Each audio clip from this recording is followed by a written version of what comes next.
Welcome into the install with Greg Cosell of NFL Films. Greg's excited. I'm excited. We're just 2 weeks away as we tape this podcast today from the first round of the NFL draft, which means, Greg, we are 3 weeks away from the install live on Friday, May the 2nd at the Analog Room in the Hutton Hotel. I was just at the hotel yesterday shooting some promotional stuff. We got some exciting stuff in the Beautiful. works for the fans that we're not going to announce just yet, but we're thinking maybe next Oh, week. I don't even know what it is, Buck. So I'll find out when you announce it. Oh, well, that's typically how we do things around here. I just run around and make plans, and then Greg has to adapt as need be. But he's a good soldier that way, and we Hey, appreciate it. I'm easy. If we're talking football, I'm easy. I can do that. Yeah, I'm the high maintenance one in this relationship, and the Right, right, audience right, already right. understands that for sure. But today we're So, talking so about are you some. going to be bringing your entourage then when we do this? I mean, typically, Greg, this is year three. I'm only adding people to the entourage because I feel like I got to step it up every year. There you go. There you go. Yeah, So we'll look forward to seeing you. There's only so many tickets left, though. 1045thezone.com is where you get them. And when Greg and I get to make our big announcement, maybe next week, I assume those tickets are all going to be gone. So get to the website right now, get your tickets, make sure you're in the house when we're talking ball, Cam Ward, and whomever else the Titans might add in the draft process on Friday, May the 2nd. We can't wait to see you there. Greg, we're talking edge today, and this is a very diverse class in terms of body yeah. types and skill sets. And, you know, there's very few outright clean evaluations through any pre-draft scouting process. A lot of these dudes come with some yeah buts, but it's still a very productive group or expects to be at the next level. And I think you just made a great point, Buck. And there's some year buts here. Because when you watch a player, an edge player, often you're struck by athleticism, which is wonderful. You'd prefer a guy to be a great athlete as opposed to not a great athlete. But rushing the quarterback, and this is true pretty much of most positions, probably in every sport, there's detail, there's nuance, there's subtlety, there's refinement. And there's a number of guys in this class that are really good athletes. You just look at them and go, wow, look at that guy move. But they're not really good pass rushers yet. And then you get into where should a guy like that be drafted? Can you make him into a good pass rusher? Is there a feeling that I've spoken to some people who believe that rushing the quarterback is kind of innate? Some guys just know how to do it. It's like quarterbacks. Some guys seeing the field. Like you can't teach a guy necessarily to see the field. Some guys just see it. Other guys just don't. You know, so pass rushers. Some guys just have a feel for it, for how to use their hands, for how to set up an offensive tackle. You can work on that. You can teach it. Some guys just don't get it. Not because they're incapable mentally. It's just not in the way their body works. So there's a number of different guys in this class that sort of fit both categories. Well, and the other part of it is, Greg, and I'm sure you obviously take this into account, is the difference in the way that they're deployed as college players versus the way that they will work in the NFL. Yes, great point. Yeah, a great example of that is Landon Jackson from Yeah. Arkansas, a player I really, really like on tape. But Arkansas played a lot of three-man fronts in which he lined up inside the offensive tackle. Now, is it possible he'll line up as a D tackle in a sub front? Yes. But at his core, he's an edge player, in my view, anyway. Uh, and I watched him last summer from 2023 and this year from 2024. So, in my view, he's an edge player. And I think he's a really strong prospect. I don't know where guys get drafted, but he's 6'6, he's about 270. For people, if they still have a chance to watch players, watch him against Will Campbell. He Yeah. had some dominant snaps against Will Campbell, the LSU tackle, who appears to be a top 5, 6 pick. We'll see how the draft plays out. But he just had some really dominant snaps against Will Campbell, including a sack or two, as I recall. So Landon Jackson is a great example of what you said. You put on the Arkansas tape, and because of the way they played defense with their three-man defensive fronts, there were numerous snaps in which he played basically inside of the offensive tackle. And I don't think that's where you'll see him as his base position in the NFL. Yeah, and I think there's a couple of guys obviously in this class and every year where that's the case. I almost think of Shamar Stewart in the same vein to a degree. He's a different kind of a player. Greg out of Texas A&M, and certainly has all the traits and not quite the statistical production that you would like to see. You'd like to see better finish out of a player like that. But there's also a question about his deployment there and how that might look at the next Well, level. it's funny you mention him because he fits the category of a guy that when you put the tape on, you're looking at a freakish athlete. Mhm. And what was really interesting to me is I forget which bowl game he was in, whether it was the Senior Bowl or the East West Shrine, but he weighed 281. And then 2 weeks later at the combine, he weighed 267. Pretty remarkable to lose 14 pounds in 2 weeks. But the point is, you watch his tape. And you just see a freakish athlete. I mean, this guy is, you just go, wow. But he's a perfect example of a guy that at this moment in time doesn't really know how to rush the quarterback. Yeah. So he's just a great athlete, but he just basically runs into the offensive tackle. And now there are times because if he has a runway, if he's a wide nine type alignment and he has a runway because he has so much velocity and so much speed and power in his body that he can move the offensive tackle. And that's a really good starting point. Power is the foundation. You need power to start.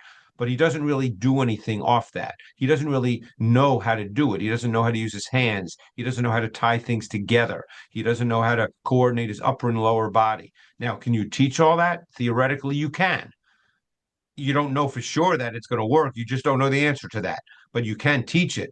But because he's such a freakish athlete, my guess is he's a top 20 type pick in this year's particular draft. You know, every draft is different, but in this year's draft, but it's still, it's kind of a crapshoot with him. You just don't know the answer to that. Yeah, As and just athletic as he is. yeah, just talking to scouts, Greg, in the lead up to this thing, that echoed a lot of the same sentiment, right? I mean, he could be a second round pick if it was a different kind of a draft, but this year, Correct.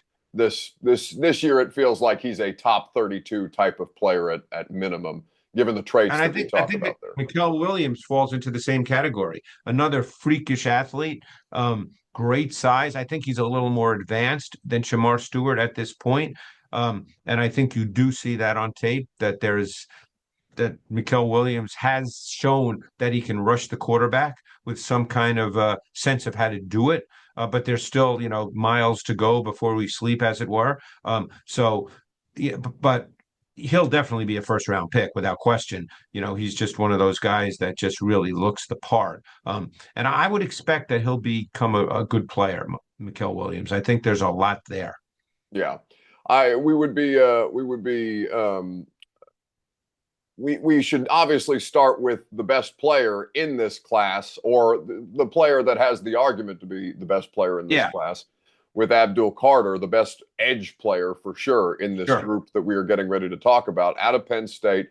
And Greg, I wonder how you went about the evaluation of Carter, understanding that he had an injury throughout the course of the college football playoff, and understanding also he's still pretty new to playing the edge. Yeah, first year really playing full time. 6'3", 250. I mean, he's in terms of the athletic traits, Buck, he's not a hard evaluation. I mean, the guy's explosive. I mean, you just see it. The way they used him at Penn State, he played the edge, but he also on third down played a lot of what we call joker, where he stood up in the middle of the defense, either on the ball or off the ball, and rushed the quarterback from that spot. So he worked a lot against interior O linemen. So he was deployed at Penn State in much the way Micah Parsons is deployed by the Cowboys. I would say the one element of Carter's game that, by the way, is different than Parsons, but it's something that Carter needs to work on, is he needs to work on the power element to his game. And again, power is truly the starting point. That's what offensive linemen talk about. Offensive tackles talk about, hey, powers, if you can beat me with power, then you're a tough guy to deal with. So he's got to work on the power element, which, by the way, because he hasn't really played that position, that's something that you would expect. You would not expect him to be a finished product. Of course, no one really is. They're playing college football, but that's an area in which Carter has to clearly work on. But you just see the suddenness, the explosiveness. I mean, that's just evident. That's an easy evaluation part for him. Is there a particular game that you enjoyed watching him? I know he's a fun player no matter when you put the tape on, but was there one that really struck you that you might recommend to fans who have Oh, not yet seen it? yeah. Let me pull out my notes. Hmm. I'm trying to. There's nothing. I mean, I can't recall like specific plays. Let's see. Did I make note of? I would say that let's see, 2024. Well, both sacks versus Illinois came when he was deployed as a spy, believe it or not. I would say the sack versus Ohio State was a really strong snapshot of Carter burst off the edge from a wide nine alignment. I mean, that was a really good one. I would say the sack versus Washington was a really good one as well, Hmm. to see what he can do. There was a really good rip move involved with that. Um, so, yeah, those two, those two sacks. So maybe those games, and of course, Ohio State's always a good game to watch because it's Ohio State. Yeah, and he's playing against top caliber talent there, Yeah, with yeah, a couple of guys who will be drafted off that offensive line this year. I want to talk, Greg, about Mike Green, the Marshall defensive end, yeah. as well. And off the field stuff aside, we're talking from a tape standpoint first and foremost. He is also an incredibly fun player to watch, a different kind of player. And at least, from my untrained eye, Greg, does not necessarily bring that kind of power element that you're talking about naturally. Well, it's funny because he'll be polarizing because for a couple of reasons. Number one, the level of comp. Number two, his arm length is only 32 inches. It's not long. But I would say watching his tape, that he had the most diversified pass rush arsenal of any of the guys that I watched. Maybe Nick Scourton could fall into that category as well from A&M, who had transferred from Purdue, where he led the Big Ten in sacks a year ago. But Green had a really diverse pass rush arsenal. You could watch him and you see he had a plan of how to attack offensive tackles. He had a really desirable combination of lateral quickness, including a spin move, which, by the way, when they played Ohio State, even though obviously they lost big, he had a sack against their right tackle that was beautiful on a spin move. He showed enough power to play off contact. He showed enough power to have a speed to power conversion. But there were multiple techniques involved in the way in which he played, where he could win on the high side, he could win inside. Um, he could flatten his rush path. Um, I thought he was a really intriguing guy, but like I said, the level of competition, the arm length, people are going to sit in meetings. This is the kind of stuff that gets discussed, Buck, as you know. I mean, you have to go through the whole process, and some of this stuff you don't know, and then if a guy makes it, you say, you go, okay, well, the good stuff ended up being the good stuff. And Yeah. if a guy doesn't make it, then you say, well, the arm length turned out to be an issue. So you walk through it and you have to come down one way or the other. That's how it works. But he's really a fun guy to watch. Yeah, and Jaylen Walker, again, different kinds of players here, but that arm length is also going to be a talking point that comes up, Greg. One would imagine the edge defender out of Georgia. What do you see? What do you see from him when you watch him? Obviously against top caliber SEC talent. Yeah, Jaylen Walker's an interesting guy because I guess the question for me, there's no question he's an explosive athlete. Again, that's not a hard thing to see. He's a quick, sudden, explosive athlete. We know that. The question is because he played snaps both as a stack backer and he played on the ball, and quite a bit at both. So, he has a ton of experience doing both. So the question to me, and I don't know the answer to this, is when he gets drafted and then it's the first day of rookie OTAs and they're out in their shorts and a t-shirt, where is the team going to line him up?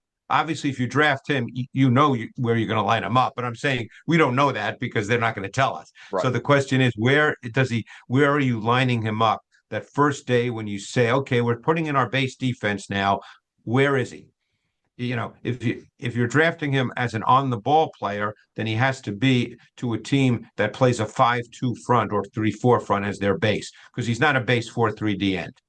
Um, or is he lined up in your base as a stacked backer? I'm not sure exactly where you would do that. There's no question he's got a twitchy feel to his movement. He can rush the quarterback off the edge. He's got powerful hand strikes. He's got a developing arsenal of moves. Not there yet, but he's working on it. But he certainly doesn't have the length you'd ideally want, and that's when he's not a 4-3 edge player in your base. So he's a really, really interesting guy. I don't know if teams will see him more of an edge pass rusher in pure pass situations, or will they see him more like his another Georgia player I don't know if they were there together. Like a Quay Walker, who's a different body type, but Hmm. Walker, was a stack backer and then kind of an inside blitzer pass rusher in their sub. I, so I don't know. I don't know the answer to that. Obviously, the guy's talented. This is no knock on the physical traits. He's an explosive guy. I'm not sure in my mind how teams will see him. Yeah, and it's going to be team dependent, right? I mean, the way that Green Bay Oh yeah, uses Quay Walker is it may be different from the way that Jaylen Walker is right. deployed It's in. team. Yeah, it becomes team and scheme dependent, as it is with a lot of guys. How do you see him? But the one thing I do know is he's not a 4-3 D end in a base. That he is not. If I had to pick a player, Greg, that I thought Howie Roseman was going to be able to steal at the end of the first round, potentially, that's really, really talented, comes with a little bit of, maybe some personality stuff that scouts have talked about. James Pierce Jr. out of Tennessee feels like he's got Philadelphia Eagles written all over him. I don't know how Howie Roseman's going to do it again, but he's going to do it at some point and some position with the Philadelphia Eagles, the defending Super Bowl champions. I just keep looking and seeing these. Mock drafts are one thing, and you trust certain Sure. people's mocks because they do the research. But I just keep seeing him at the top of the second round and thinking, I don't know if he makes it past 32. Yeah, I mean, you obviously have seen him a lot, where you are in Nashville, and obviously, University of Tennessee is big conversations when you're on the radio. But he's an interesting guy. Obviously, see, he's long. Seeing him at the combine, he was really lean. He weighed 245. I mean, his waist, we'd all love to have his waist. He's long and lean. He ran exceptionally well. Although what's interesting is a lot of his other athletic testing measurables were not that great, but he Yeah. ran really, really well, and he's got a long wingspan. I think he needs to get stronger. I mean, another guy, there's no question, Buck. You look at him and you can see he's a high level athlete. You can see he's sudden, he's twitchy. Another guy like Carter that needs the power element to his game to kind of be refined. I mean, he's he's a great athlete who I think needs to continue to learn how to rush the quarterback. But you know, and I understand it. People get excited about the 4-7. I'm not sure what that means as far as rushing. I think it was 4-7, was it not? Yeah, 4-4-7. Excuse me, For James Pierce, it four was seven, 4.47. 4-4-7. Excuse me, 4-4-7. So people see the 4-4-7. Let's be clear on that 4-4-7, and they get really excited because you don't see edge players at 6'5 1/4 and 245 running 4-4-7s. But like I said, the rest of his athletic testing measurables were kind of average. Yeah. But you love the length to his body. I mean, he's 6'5 1/4, but he's very lean. I think he's a guy that needs a runway. You don't want to get him involved with a lot of bodies. We'll see. I would bet he'll be polarizing in draft rooms. Yeah, there's probably going to be a diversity of opinion there, and with a Yeah, lot of yeah, these guys, there's just so many different types of players in this yeah. edge group. And Greg, typically, we go through the top or most of the top players at each position group when we do our draft preview, and I always ask you at the end if there's one player in particular, maybe a day two or a day three guy that you I'll give you. want to spend more time on. Do you have a Yeah, prospect that comes in I mind? That comes to mind? I got two guys. I Okay, got two guys. Braden Swinson from LSU, who I think right now is a better pass rusher than James Pierce. really? Not on whether he gets again. I have no this draft, Buck, and I'm sure you feel the same way because you've probably been talking about it a lot. I have no idea in this draft where guys are going to get drafted. No idea how teams have players listed on their boards. Braden Swinson is one guy. I really like his tape a lot. And another sort of this guy will hey, I don't even know if he's a day two pick. Maybe in my mind he should be. But Josiah Stewart from the University of Michigan, kind of the third guy on that D line. We all know about Mason Graham and Kenneth Grant. Josiah Stewart, it's just, again, not a long guy, and that always impacts the way scouts and coaches think about pass rushers. But Josiah Stewart really struck me when I watched Michigan's tape as a guy that can rush the quarterback. So those two guys stood out to me on tape. Yeah, for people's reference, and I have Dane Brugler's Beast draft guide pulled up in front of me. Those are Dane's 16th and 17th, Josiah Stewart 16th, and Braden Swinson 17th best edge prospects. He's got a Yeah, I would have third them higher round. than that, but Dane's phenomenal. I obviously know him very well. He does as good a job as anybody. So, and I always say with this kind of stuff, reasonable people can disagree and see it differently when you watch the tape. So, we'll find out. But those are two guys. And again, I would doubt either one of those guys is a top 50 pick. That would be my sense as we speak today. But you never know. And but they stood out to me. No, and I think Dane would tell you he had his work cut out for him with this group trying to figure out how to stack these guys. Because to your point, there's going to be a lot of variance between how teams view them and how to just Yeah. kind of objectively try and group them here in this draft class. It's going to be a fun draft, though, Greg, for a variety of different reasons. Depending on how these quarterbacks break, the wide receiver Yeah. conversation is going to be interesting. Tennessee probably needs two pass rushers still, whether they dip back into the free agent market post draft. Zadarius Smith still out there somewhere, but certainly we know they're going to add some juice on the end there for this defense that is in desperate Yeah, need of they're going to pass have to rush. get. They're going to have to draft someone. Look, if they take Ward one, there's going to be a pass rusher in the second round. That's a quality player if they choose to go that route, obviously. But I think they have to somewhere along the line. Yeah, and the question really for us locally that we'll be able to expand more at the live show is does Tennessee trade out of 35 to try and pick up a third round pick because they do need wide receiver, they do need edge, and there's going to be a couple of different players at those positions. More depth at edge certainly than there is at wide receiver in this year's draft, but that's the fascinating part of the draft. Nobody knows how it's going to play out, but we got plenty of time to You talk just about it. don't God know. knows. Yeah, you just don't know. So yeah, no, I'm really looking forward to this year's draft. I mean, it wouldn't surprise me if and I've said this before, if some player that one team has 12th on their board, another team has 35th on their board. It's going to be one of those. Oh yeah, well, I mean, hell, just Jalen Milroe getting invited to the draft may lead to something interesting because I don't think that's just on a lark. I would be kind of surprised if he's a first round pick, but stranger things have happened, Greg. You never know. You never know. That's I mean, absolutely right. Well, we yeah. will know a lot more on Friday, May the 2nd, and you guys will be in the house for it in the analog room at the Hutton Hotel. Get your tickets now at 1045thezone.com before they sell out. I keep telling you, we're close, but you're going to be upset. If you get there, if they pick all these players and you come in here on Sunday trying to get a ticket, don't come tweeting at me or Greg about it because we warned Right, you on right, the right, front. right, right, Uh, right. Greg, always good to catch up with you, buddy, and we'll look forward to doing it again next week. The countdown is officially on. We're on, Buck. Looking forward to it. Can't wait to see you in person, but we'll do it again next week. Yes, sir.